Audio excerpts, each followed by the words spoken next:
Bonsoir à tous et bienvenue à l'édition du soir sur RTI2, la chaîne la plus proche de vous à la une de l'actualité. Elles font un commerce dangereux autour et à l'intérieur des gares routières. La rédaction de RTI2 les sanctionne ce jour par l'attribution d'un carton rouge. Et puis en Ouganda, au moins 11 personnes, pour la plupart des enfants, ont été tuées et 6 blessés dans l'incendie d'une école pour aveugles. Encore merci à vous de nous suivre. Aujourd'hui, c'est mardi. Tout de suite, notre rubrique du jour.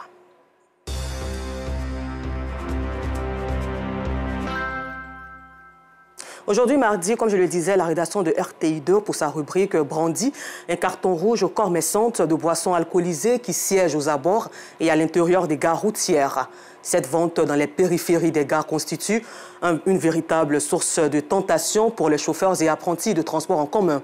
Entre mauvaise conduite et risque d'accident, les dangers liés à la consommation de l'alcool au volant sont légion. Un carton rouge signé Aboulaziz Guira, Adamo Kone, Pagasoro Kone de Madongi et Issa Djambélé. Aux alentours et dans les gares routières à Abidjan comme à l'intérieur du pays, la commercialisation de boissons alcoolisées et de boissons fortes n'intrigue et ne meurt personne. Les fureurs de ces substances sont les chauffeurs et les apprentis des véhicules de transport en commun. Nombreux sont ces chauffeurs qui prennent la direction de leur véhicule après avoir ingurgité de fortes doses de boissons souvent frelatées pour, disent-ils, éviter de somnoler au volant. Certains nient les faits de consommation d'alcool. Les vendeuses, elles, soutiennent qu'ils sont leurs clients. Certaines font leur commerce dans cette gare routière dans la commune de Yopougon. Moi, je ne bois pas. C'est quelqu'un qui m'envoie. C'est un pauvre mec. Tant que tu n'as pas vu, tu vas confirmer. Sinon, moi, chez moi, ceux qui voient, ne boivent pas. Ceux qui marchent beaucoup, ils ne boivent pas. Très risqué. Hein? Normalement, si tu es un consommateur, puisque tu transportes au moins 20 personnes, donc logiquement, tu ne devrais pas boire. Les clients, ce sont les petits apprentis, là. Les chauffeurs, quelques rares fois.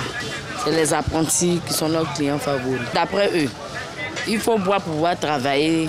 Ils ne prennent pas assez. Une canette dans la journée. La plupart de nos clients sont les jeunes. Il y a les passants, il y a les chauffeurs, il y a des apprentis aussi. Sachant qu'il va être au volant, il ne doit pas boire. Il dit ça pour son inspiration. Moi aussi, je suis venu vendre. C'est de ça que je vis. Les débits de boissons sont présents dans les différentes gares routières. Yopougon et Adjamé ne sont pas épargnés par ce phénomène. Véritable cause accidentogène. Ici, on boit avant de conduire, mais on nie tout. Bon, il y a un peu de tout. Les passants comme les clients de choses, un peu de tout, un peu des clients, un peu de tout. Les chauffeurs ne prennent pas, parce qu'ils roulent. C'est le conducteur, ils mettent à ville les gens dans leur main, donc ils ne peuvent pas faire ça. À Abobo, dans cette gare, les commerçants de boissons alcoolisées sont nombreux. Parce qu'on n'a pas de place, c'est ici qu'on se débrouille. On était au rond-point, on nous a chassés, donc on est arrivé ici. C'est comme si c'est les passants qui payent, bon, c'est pas qui est apprenti, qui est chauffeur. En tout cas, tout le monde paye. Le gouvernement doit prendre des mesures idoines pour freiner la vente et la propagation de boissons dans les gares routières, aussi bien à l'intérieur qu'à l'extérieur, selon des conducteurs. Ils reconnaissent par ailleurs les dangers que représentent ces boissons sur les routes. De l'alcool à la gare routière, nous les chauffeurs, ça nous arrange pas. Puisque quand ils sont là, les apprentis, ils ne font que boire. Donc quand c'est comme ça, tout le temps, les débats avec la clientèle, ça nous fatigue. C'est pas aussi présentable quoi.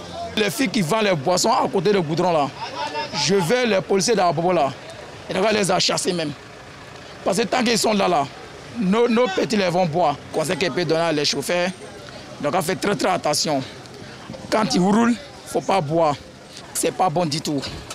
Un rapport publié par le ministère des Transports le 13 octobre 2022 indique que 6 conducteurs ont été interceptés en état d'ébriété en septembre dernier. En Côte d'Ivoire, selon la réglementation en vigueur, toute personne qui conduit un véhicule alors qu'elle se trouve, même en l'absence de tout signe d'ivresse manifeste, sous l'emprise de l'alcool matérialisé par la présence dans le sang d'un taux d'alcool supérieur ou égal à 0,8 fera l'objet d'une suspension de son permis de conduire pour une durée de 3 mois. Si ces chauffeurs nient et disent ne pas se reconnaître dans la consommation de boissons fortes, alors qu'elles sont vendues à l'intérieur et aux alentours des gares routières, qui alors les utilisent?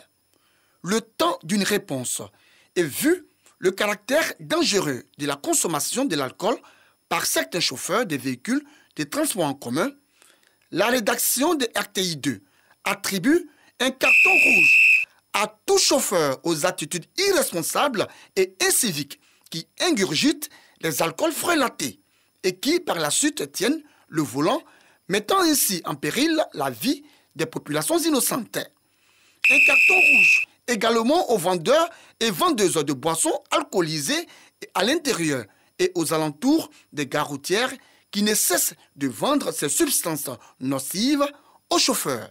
Enfin, carton rouge aux autorités municipales qui font fi de la vente de ces boissons fortes à ciel ouvert dans leurs communes respectives. Et puis pour parler toujours de cette attitude d'irresponsabilité, à Bingerville, un accident de la circulation a fait 30 victimes, dont 3 morts. Ce matin, un gros camion perdant le contrôle a fracassé tout sur son passage au carrefour CUE. Sur le champ, les blessés ont été évacués par les pompiers et la police. Toutes nos sincères condoléances aux familles éplorées. Et toujours en société, les populations d'Ano-Kwasso-Dessi dans la commune d'Abobo vivent un véritable calvaire. Un calvaire lié aux problèmes de voirie et d'eau potable. Cette population, estimée à plus de 50 000 âmes, se sent impuissante face aux difficultés qu'elle rencontre. Les cris de cœur ont été recueillis par notre reporter Georgette Ido Fofana.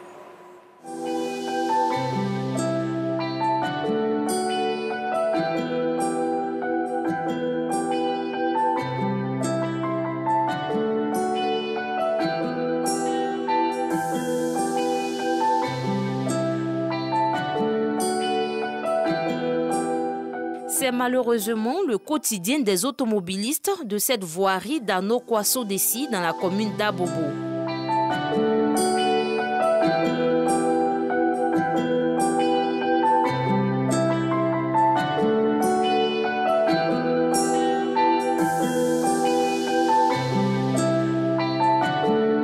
Saison de pluie ou pas, il est difficile pour les usagers de se frayer un chemin du fait de la dégradation très avancée de la route. On souffre, on souffre, on souffre. Abobo n'a pas droit à ça. On a du mal même à entrer. Entrer comme sortir, franchement dit, c'est pas bon. Franchement dit, moi je veux que le gouvernement ait trouvé une solution quoi. Ça ne nous arrange pas. On est en train d'abîmer notre véhicule, mais on n'a pas franchement le choix, puisqu'on habite dans le quartier. Non, là, voilà, en tout cas c'est très fatigant. La nuit, quand on roule comme ça, toute la journée jusqu'à matin comme ça, quand tu vas te coucher pour te réveiller matin, tu as problème. Tout te corps te fait mal. Long de plus de 2 km, le mauvais état de cette voie inquiète les habitants du quartier d'Ano-Kwasso-Dessi, estimé à plus de 50 000 âmes. À cause de ça, pour aller au travail, on a toutes les difficultés pour aller.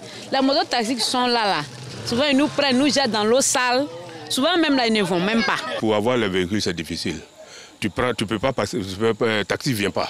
Tu leur dis de venir, ils disent le votre quartier, il n'y a pas de route. Donc vraiment, on a des problèmes. Ma soeur, elle était là un jour, elle a eu crise. D'ici, on va arriver à l'hôpital, elle est morte sur la route. À cause de route, il n'y a pas de route. Le mauvais état de cette route d'Ano-Kwasso-Dessi inquiète population et comité de gestion du quartier. Comité qui d'ailleurs se dit impuissant face à cette situation. Ces responsables en appellent à l'aide. Les dames qui accouchent, qui décèdent, des cadavres qu'on est obligé de transporter dans les 4x4 avant d'aller les remettre dans le corbillard ou vu et reçu. Des enfants à nous, quoi. Vous voyez ce que ça peut faire à quelqu'un. On est pris dans cette honte et ces difficultés de façon quotidienne. Nous sommes enclavés. Tant qu'on ne donne pas de la voix, évidemment, on ne nous regardera pas parce que de passage, personne ne nous voit. Les populations de ce quartier se sentent enclavées, car à côté de ce problème de voirie, elles sont aussi confrontées à des écueils d'eau et d'électricité. On est confronté à cette situation depuis près de 10 ans. Au dernier moment, on a bénéficié d'un projet APTF. Malheureusement, ils sont venus nous placer des tuyaux à hauteur de 14 km dans le sol. Jusqu'à présent, il n'y a rien du tout, il n'y a pas d'eau. Pour ceux qui ont des compteurs, ils sont obligés de veiller pour avoir un seau d'eau vers 3 h du matin. Ceux qui n'en ont pas, alors on est obligé de se faire servir par un camion pour une population estimée à 50 000 âmes. Vous imaginez ce que ça peut faire? Notre souhait en ce moment, puisque les tuyaux d'eau sont là dans un premier temps, il faut qu'il y ait la pression d'eau tout simplement. Cette pression d'eau qui n'arrive pas. C'est grâce à ce forage que les populations arrivent à avoir de l'eau potable. On pouvait faire 3 jours, 4 jours, l'eau est coupée, on ne sait pas comment trouver l'eau. On est obligé de prendre les motos tricycles pour aller à la Sodeci, à la base de la Sodeci pour avoir l'eau. Donc voilà comment j'ai pensé à faire un forage pour pouvoir venir en aide aux gens. Le souhait de ces habitants du quartier Anokwa-Sodeci d'Abobo, que leurs cris de cœur soient entendus par les autorités compétentes afin de leur permettre de vivre dans la quiétude. Espérons donc qu'une solution soit trouvée au plus vite pour le bonheur des populations. Et puis toujours après le travail, il est difficile pour les populations de regagner leur domicile. Elles sont donc confrontées aux embouteillages, à la flambée des coûts du transport, aux longues heures d'attente dans les gares routières dues à la rareté des véhicules. Une pression quotidienne qui s'est accentuée ces derniers temps avec les travaux de construction des voiries dans tout le district autonome d'Abidjan. Et nous verrons cet élément de Clarisse Konyala dans nos prochaines éditions sur RTI2. Au chapitre santé, à l'instar du monde entier, la Côte d'Ivoire célèbre ce mardi 25 octobre la journée mondiale de l'hydrocéphalie et du spina bifida, des maladies dues à une malformation congénitale. Et ici, l'ONG Experience Hope et la Société ivoirienne de neurochirurgie a organisé une session d'intervention chirurgicale, de consultation et de sensibilisation au centre Don Orion de Bonois. Georgette Ido Fofana y a participé. Son reportage. Âgé de 20 mois, Ibrahim souffre de l'hydrocéphalie. Admis dans ce centre de santé Don Orion de Bonois pour des soins, sa mère raconte comment cette maladie a basculé sa vie. Ça a 3 mois que j'ai vu que la tête a commencé à grossir, que je pensais que c'était spontané. Donc promener un peu partout jusqu'à ce qu'on me dit non, que l'enfant a hydrocéphalie. Vraiment, il y a eu un choc, j'ai pleuré. On est en Afrique, on te dit génie, d'autres te disent serpent, et tu es abandonné. Sincèrement, tu es abandonné. Aujourd'hui, la mère d'Ibrahim est toute heureuse. À l'occasion de la journée mondiale de lutte contre l'hydrocéphalie et du spina bifida, son fils bénéficie d'une intervention chirurgicale. Quand on m'a appelé pour dire que mon enfant est sur la liste d'opération, vraiment, ça m'a fait genre au cœur. Donc je n'ai pas de mots à dire. Tellement contente. Quelque chose qui s'opère de 2 millions, 3 millions, on te dit souvent 4 millions. Et aujourd'hui, on te dit, on opère ton enfant gratuitement. C'est une joie pour nous. Comme son fils, ils sont plus d'une dizaine d'enfants à bénéficier de cette opération initiée par la Société ivoirienne de neurochirurgie et ses partenaires. Aujourd'hui, à la grâce de Dieu, ma fille bénéficie de cette prise en charge. Je suis tellement heureuse que je n'ai pas de mots. J'aimerais dire aux parents des enfants qui souffrent d'hydrocéphalie, en tout cas d'être vraiment patients, parce que la patience paye. Et puis d'être aussi courageux. Voilà. Parce que ce sont des enfants, comme tous les autres enfants. Donc nous devons vraiment les aimer comme des enfants qui sont normaux. La célébration de la journée mondiale de ces deux pathologies encore méconnues du grand public, une occasion pour les ONG réunies au centre Don Orion de Bonois de multiplier la sensibilisation et la prévention sur les conséquences de ces maladies. C'est une journée donc dédiée à la sensibilisation, la vulgarisation, essayer de faire connaître ces deux maladies-là à la population. Ces enfants sont stigmatisés, des fois par la société, des fois par les camarades, hein, les enfants camarades, mais ce n'est pas leur faute, ils ne connaissent pas. Des fois, on voit des papas venir seuls parce que la maman est partie, parce que la charge est trop lourde, ou bien des mamans venir seuls parce que le papa n'en peut plus. Et puis, il y a des tabous. Oui, c'est dans ta famille, ça vient de ta famille. Moi, dans ma famille, il n'y a pas ça. Donc, sur ce plan-là, il y a de l'abandon. Notre fondation a participé justement à aider ces parents-là à saisir cette opportunité-là en les préparant justement par des examens et tout, parce qu'il faut être en condition pour être recruté. Selon les spécialistes, L'hydrocéphalie est une augmentation du volume du liquide céphalo-rachidien provoquant une dilatation des ventricules cérébraux et du volume du crâne. Quant au spina bifida, il est une malformation congénitale de l'arc postérieur des vertèbres sacrées ou lombaires. La seule solution, une intervention chirurgicale. Il faut vraiment comprendre que le traitement est chirurgical, définitif c'est chirurgical, et il doit être précoce. Lorsqu'il est précoce, effectivement, on a de très bons résultats et on a des enfants qui peuvent reprendre leur développement sans problème. En Côte d'Ivoire, plus de 2 enfants sur 1000 sont touchés par la maladie. La commémoration de la journée mondiale de lutte contre l'hydrocéphalie et du spina bifida dans notre pays est à sa 4e édition. À la page culture, le concours de beauté panafricain Miss Nzassa qui se tient chaque année a démarré. Mais avant la grande finale, des candidates sont soumises à plusieurs autres épreuves que nous découvrons ici avec Pagasoro Kone de Madongi. Elles ne sont ni femmes au foyer, ni femmes de ménage, mais bien les candidates de Miss Nzassa, un concours de beauté panafricain ouvert chaque année aux jeunes filles âgées de 18 à 26 ans et qui fait la promotion de la culture africaine à travers la langue maternelle. Mais avant ce grand rendez-vous de l'Étoile d'Afrique, ces candidates prennent part à une compétition culinaire Miss Cordon Bleu. Car pour les initiateurs, la beauté africaine ne saurait se départir d'un savoir-faire culinaire. Elles se sont données et chacune est rentrée fière d'elle parce que les autres éditions, elles étaient un peu stressées. Mais cette année, c'était carrément différent. Elles étaient toutes en joie, elles étaient solidaires entre elles et c'est ce qu'on prône. Les candidates de cette édition et celle de 2021 saluent l'initiative et se réjouissent d'avoir pu proposer des mets de leur région. J'ai fait le foutou banane accompagné de la sauce du blé écrasé et de la viande de bœuf fumée. Mon foutou, il est super lisse. Il s'est démarqué des autres foutous. À mon temps, j'ai cuisiné du foutou igname accompagné de la sauce claire. Vu que je suis la représentante du Bontougo, chez nous à Bondoukou, c'est ce qu'on mange. Il fallait que je sois très créative et c'est ce que j'ai fait. Et les membres du jury ont apprécié. Cette 8e édition est parrainée par Célestin Kouala, directeur du logement au ministère de la Construction, du Logement et de l'Urbanisme, représenté par l'un de ses plus proches collaborateurs.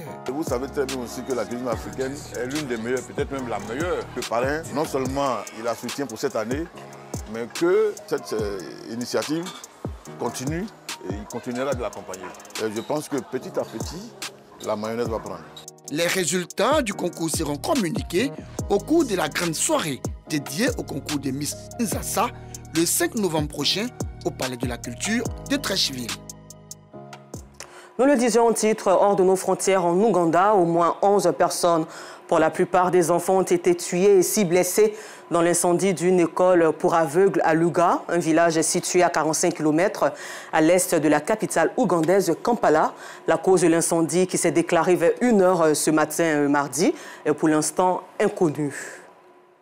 Et puis au Royaume-Uni, comme prévu, le roi Charles III a reçu ce mardi matin Rishi Sunak pour le nommer officiellement Premier ministre avec la tâche de former un nouveau gouvernement. Rappelons qu'il succède à Liz Truss, qui est resté seulement 49 jours au pouvoir. Ex-banquier et ministre des Finances, le conservateur est donc devenu à 42 ans le plus jeune Premier ministre de l'histoire contemporaine du Royaume-Uni après une ascension fulgurante en politique. Il est aussi le premier dirigeant britannique d'origine indienne et le premier originaire d'une ancienne colonie britannique. Encore merci à vous et bonne suite au programme sur RTI2, la chaîne la plus proche de vous.